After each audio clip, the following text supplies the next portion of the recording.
Jayson Tatum in last year's finals was simply awful. And even at age 23 by his standards, in that series, he did not live up to his expectations. Now, with that being said and out of the way, that one bad series drove the media crazy and had some of the worst Tatum takes I've ever seen. You had someone like Kendrick Perkins saying Tatum wasn't better than Trae Young or John Morant, and he was the fourth best player under the age of 25. And someone like Nick Wright, an absolute dunce, saying Tatum wasn't a top 17 player. And one thing I saw routinely was fans saying Jaylen Brown was the better overall player. Those takes right there in the moment and looking back on them were major overreactions. As once again for Tatum, being 23 and 24 years old, having that context gets lost in the BS. As most 24-year-olds aren't in the NBA Finals, let alone the playoffs. And for someone like Tatum, the workload he carried was simply absurd. As for NBA history, looking at players under the age of 25, he played the third most minutes ever in a playoff run. And looking at total points, he ranked third all time behind Iverson in 01, who was the MVP, and Wade in 06, who was the Finals MVP. And looking at points and assists, when it came to the overall playoffs and his own team, he was the leader in both those categories. To put it quite simply, Tatum last year's playoffs carried an immense offensive load, as was defensive load. Pause. Tatum in last year's playoffs, based off the finals alone, got way too much heat. And the one thing people forgot was how great he was before the finals. As in the first round, he not only outplayed Kevin Durant, but he swept his Brooklyn Nets team. And versus Giannis in the second round, in Game 6 down 3-2, had 46 points. And when it came to the Eastern Conference Finals, outplayed one Jimmy Butler. The NBA media and fans alike looks past all that and focuses in on his finals performance. And I hate to say it, after last year's finals, given the hate Tatum received, he's actually slightly underrated going into this season. And speaking of this season, Tatum right now is a bona fide superstar and 100% has crossed that line as a top 10 player. And in my personal view, he's pushing top 7, as right now, he's averaging 31 points per game, that's top 5, 7 boards, 4 assists, on 48-36, and 87 splits. Those stats right there obviously are pretty darn impressive and are superstar numbers regardless of age. And while those stats are impressive and he's had obvious improvement numbers-wise, watching him play is even more impressive. As 2 years ago, when Tatum had 30, that was considered an amazing game, and it was like, wow, this dude really went off, had 30 points. Nowadays, when Tatum has 30, it's, dang, this guy only had 30 points? He must have had an off night.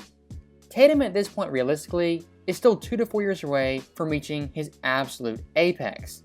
And with that being the case, at this point, it is not crazy to say he's the best Celtic since Larry Joe Bird. Yes, I know, some very, very high praise, but it is not hyperbolic. As looking at Larry Bird at the exact same age as Tatum, he was averaging 23 points, 11 boards, 6 assists on 50, 21, and 86 splits. His Boston team had the best record in the NBA, he made the NBA Finals, and finished second in MVP voting. Of course, Larry is the overall greater player, but comparing him and Tatum at the same age, it is definitely not far off. And for some more context looking at Bird, in his first ever finals series, just like Tatum, he was kinda shaky, only averaging 15 points on 41% shooting. Granted, his team still won the series, and he played better than Tatum, but looking at prime Larry Bird, that series was definitely not his best performance. And when you mention someone like Larry Bird, the name Kevin McHale isn't far behind, as those two guys, one of the best duos of the 80s, and by far, one of the best 4 duos in NBA history. And looking at someone like Tatum, for him, his Kevin McHale is indeed Jaylen Brown. And JB right now, what makes him so great, he can get 25 points, 30 points, play phenomenal defense, but on any given night, he can go from the second option to the clear-cut number 1 option. And looking across the NBA, on roughly half these teams, he would indeed be their best player. Very similar to someone like Kevin McHale in the 1980s, who sacrificed stats in turn for championships. And I don't think it's crazy to say at this point, Tatum and Brown are the best duo in the NBA. As they both average 25 points, are very efficient, their defense is locked down all defensive level, they are both winners, and most importantly, they're team guys who are unselfish. In terms of an NBA duo, both these guys being under 30, the next 5 years, the sky's the limit.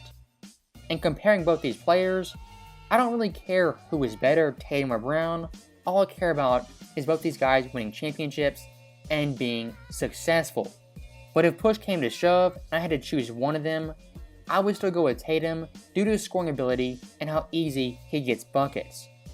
As at this point, his overall scoring ability is somewhere between Paul George and a prime Kevin Durant. And what makes him so special, he isn't purely a scorer, he can also play make and pass the ball, he's unselfish, and defensively is up there with the best forwards in the entire game. And if you want to talk MVP, it still is pretty early, but Tatum very quickly is building a solid case. And if I had to build his narrative, here's how it would go. Tatum this year so far is 5th in overall scoring, up 5 points from 2022. He's clearly improved, and looking at the best scorers, out of that top 5, he is by far the best defensive player.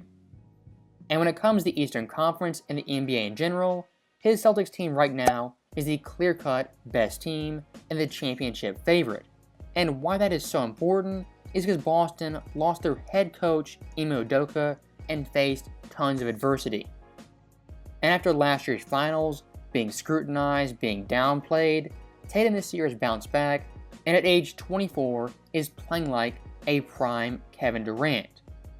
And looking at the other candidates right now, of course, we have Steph Curry as well as Luka Doncic. But looking at those guys and their overall teams, I don't think Dallas or Golden State will have nearly as good a record as the Boston Celtics. And when it comes to winning MVP, as we've seen, for most of those winners, their team record has to be at least a top 3 seed.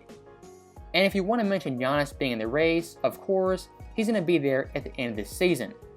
But I think for Giannis, the one thing that'll plague him is voter fatigue and sitting out games. Yes, it is still very, very early, but Tatum at this point, in my view, is the clear-cut MVP frontrunner, right there with Luka Doncic, as well as Steph. And looking past the MVP, focusing on the real goal, which is a championship, Boston this year is once again equipped to make a very, very deep run. And in my personal opinion, this team already is infinitely better than last year's team. As one of their big problems in last year's postseason was scoring off the bench and consistency. As looking at someone like Derek White, he's a very solid piece who can run the offense sometimes. And for Peyton Pritchard, he's a spark plug, but not a guy you can count on from game to game. Boston this year has veteran presence, they have depth, they have a great duo, and most importantly, they added Malcolm Brogdon, who off the bench changes the entire dynamic of this team. And I think for Brogdon, he's the X factor and the missing link for the Celtics. As coming off the bench, he can run the offense, he can control the ball, he can play make, and do everything you wanted out of Derek White in last year's postseason. And one of the lesser talked about players on Boston is indeed Sam Hauser, who actually was on the roster last season. And for this Celtics team, he has a much, much bigger role as one of the best spot-up shooters and catch-and-shoot players in the entire NBA. Of course, Tatum, Brown, Smart, even Al Horford, they're going to be solid come playoff time. But what you look for is that X factor in that player who can win you a game, swing the series, change momentum, and get you out of a bind. And I'm going to call my shot right now. I think this Boston team is going back to the finals, and unlike last year, they're going to finish the deal and get banner number 18. And for Tatum at that point, he'll be a bona fide superstar, pushing top 5, and the NBA media hopefully will apologize for doubting him after last year's finals. So, as always, thank you guys for watching. That is the end of the video. Once again, I think Tatum is a top 10 player, pushing top 5. He's the MVP frontrunner, and hopefully will lead Boston to that much-awaited championship. As always, thank you guys for watching. Hope you enjoyed it. I'll see you guys next time.